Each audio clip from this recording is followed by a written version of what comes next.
Good morning, Big Brother fans. It is Monday, August 17th.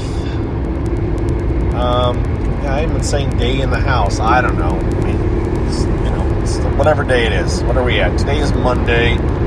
So tomorrow will be day 14, right? So today, day 13? Oh, yes. Ish. Anyways, we have Nicole and David nominated. Memphis won the power veto on Saturday. Memphis doesn't plan to use the power veto. If I had to, if you made me bet right now, I would say Nicole is the one that's leaving, Nicole Anthony. It's still very fluid as far as what's going on in the house. Kaysar and it seems to be Kaysar and Janelle versus a lot of the other parts of the house. With Cody, maybe Memphis. I mean, not that they're a super strong alliance as much as they're just these people that they're against. There's the strongest alliance in the house, the strongest both in just effect of being an alliance seems to be Kaysar and Janelle, even though they aren't very strong. They don't have a lot of pull, but they just seem to be seen as the toughest duo in the house. There are other duos, there are other pairs, there are other, 3s and 4s and 6s or whatever, but it really seems to be Kaysar and Janelle versus the house in some ways. They're trying to get cobbled together people, but they can't get the people that they want to agree to things. So, even Nicole doesn't seem to think that Janelle is on her side. Which is kind of,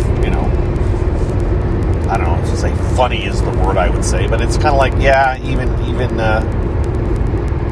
Nicole doesn't think that Janelle is fighting for her. And Janelle is trying to, she's not as much fighting for Nicole as she's fighting against David, because she thinks that David is in stronger with Cody and some of the others. And so she's like, we got to get rid of, the lesser of two evils, or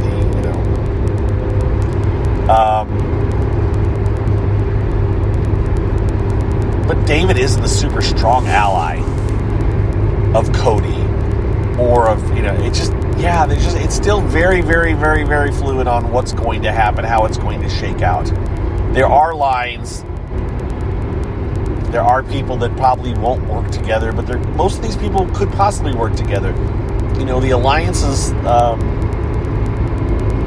if you look at a visual picture of all the different alliances that are going on, everybody's in at least one, if not multiple alliances. There's a lot of stuff going on this year. There's not a couple of people that are completely out of the loop. And so it's still really, really, really gelling and forming, and how's it going to shake out?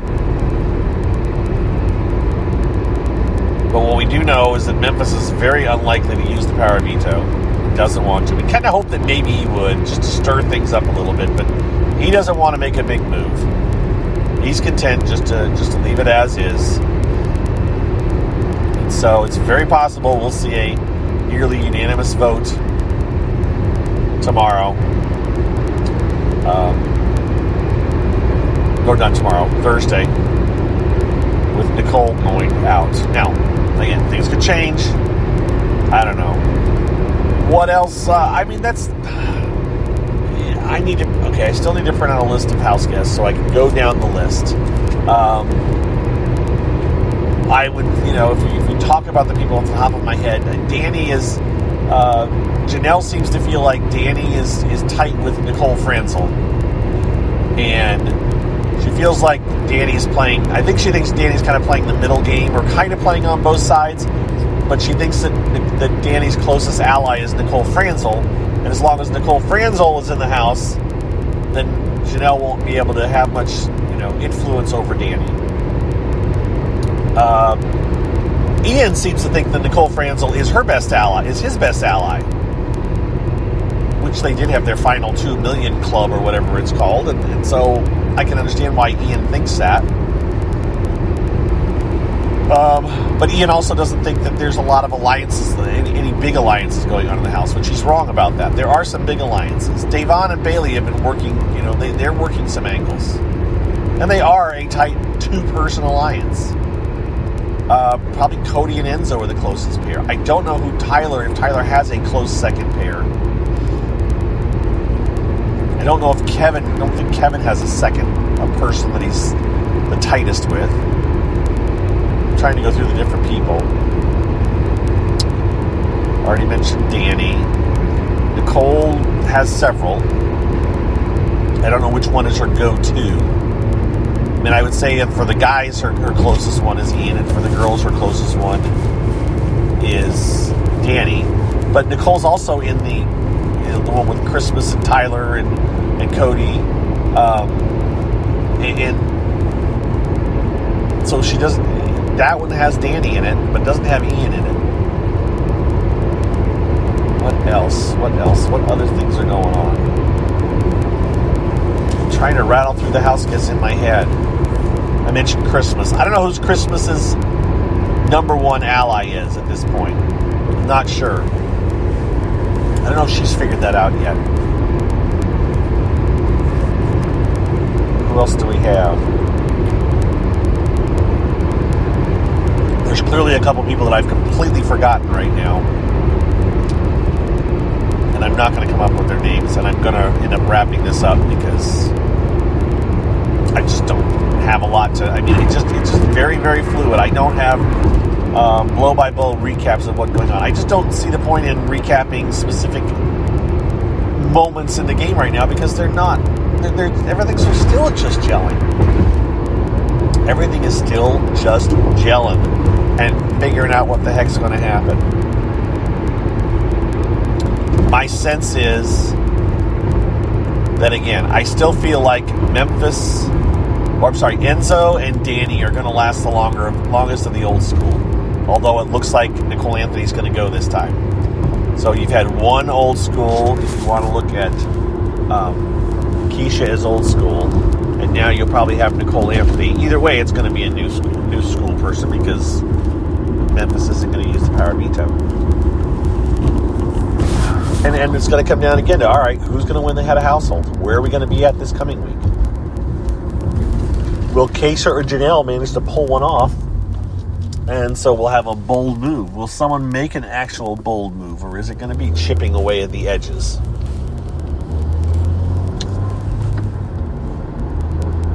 It's not bad. It's not super exciting. We don't have the showmances. We don't have...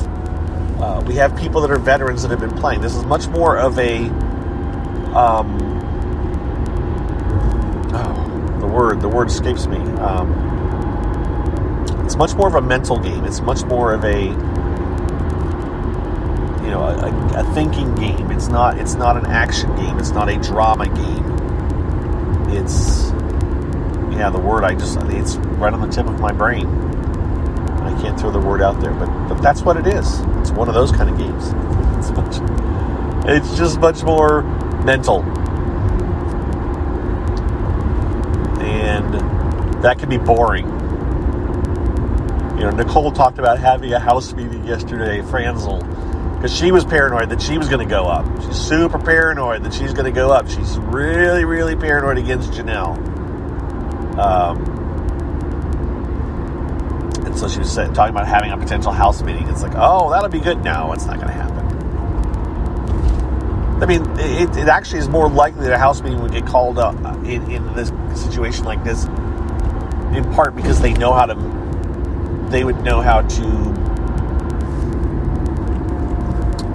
maneuver a house meeting or have a house meeting without it being as much drama as people might want. I don't know. We're doing okay.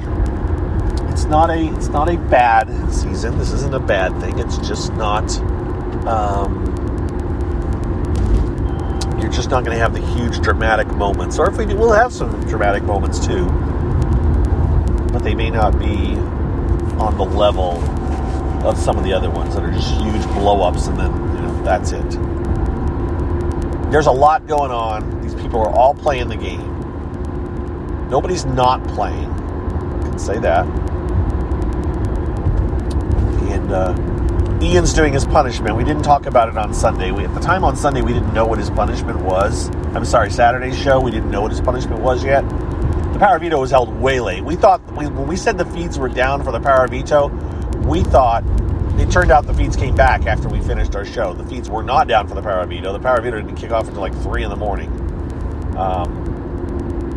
But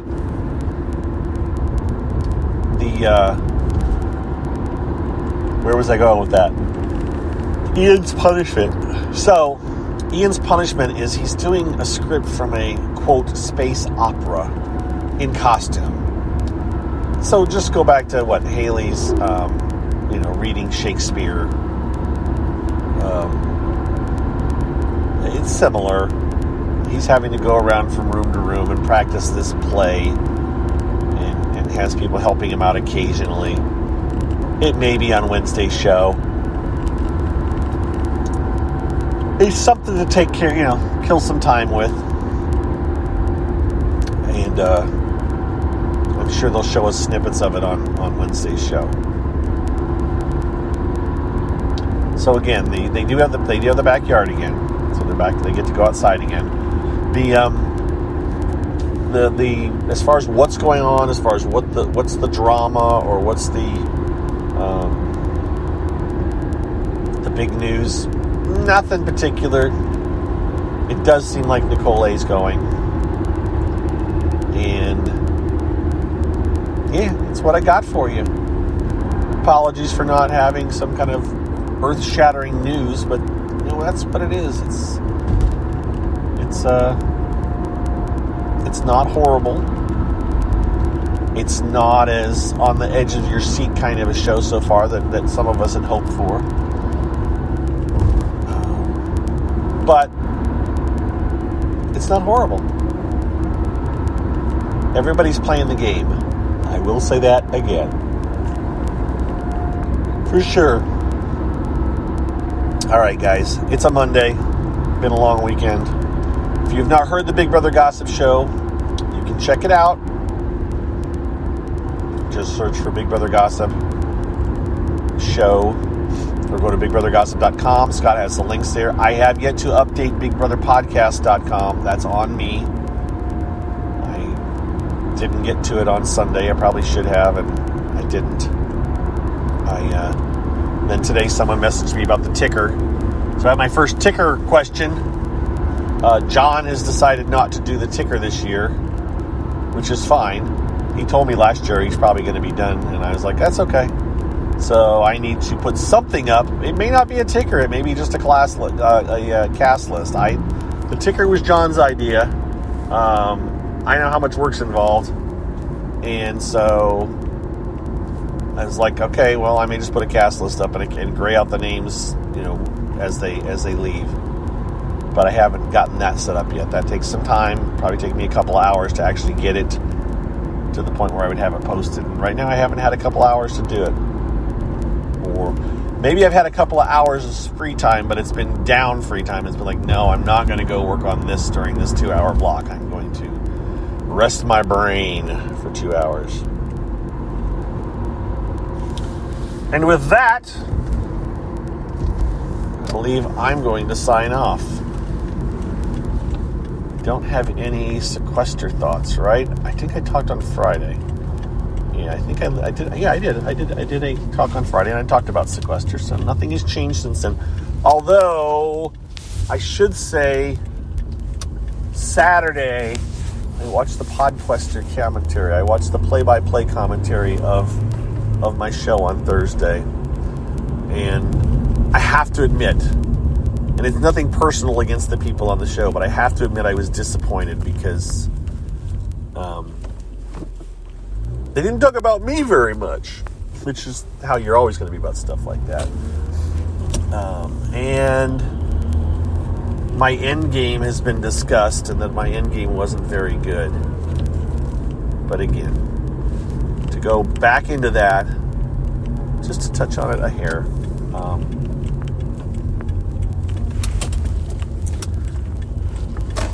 when I got to the Final Four, I felt I was solid with 2 out of 3. Felt I was solid. Thought I was in decent shape with Jacob because Jacob's played it a lot. I felt I was safe with Allie because Allie and I played together on May 30th, and she was trying to prove her loyalty. The wild card was Jen.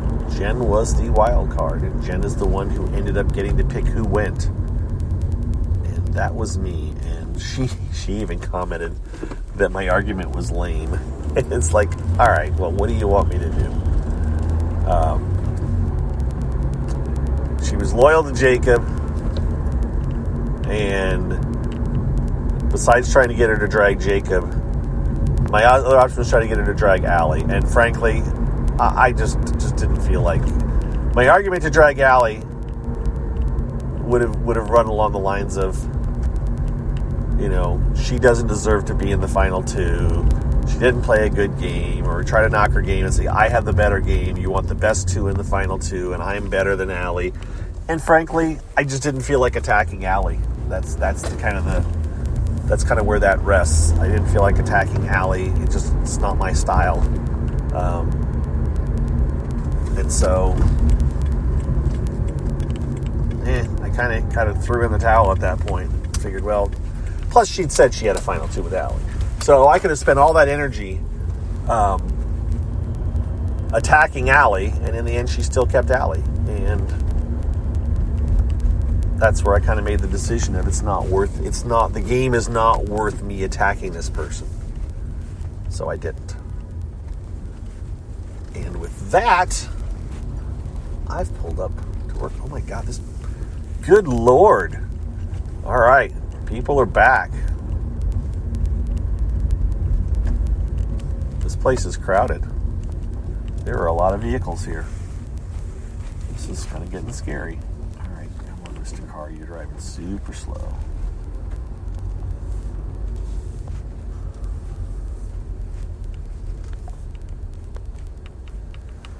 I didn't get to park where I normally park. And it would appear that is because there are so many vehicles on. Yeah, these people are showing back up to work. Ooh, not sure I'm happy about that. Oh, wait. Can I park here? Can I park here? Doesn't say you can't park here. So I'm going to park here. All right, we'll take it. With that note, parked. Alrighty, guys, I'm here. Have a good day, and we will talk to you later. Thanks for listening. Hope you're all well. Adios. Bye-bye.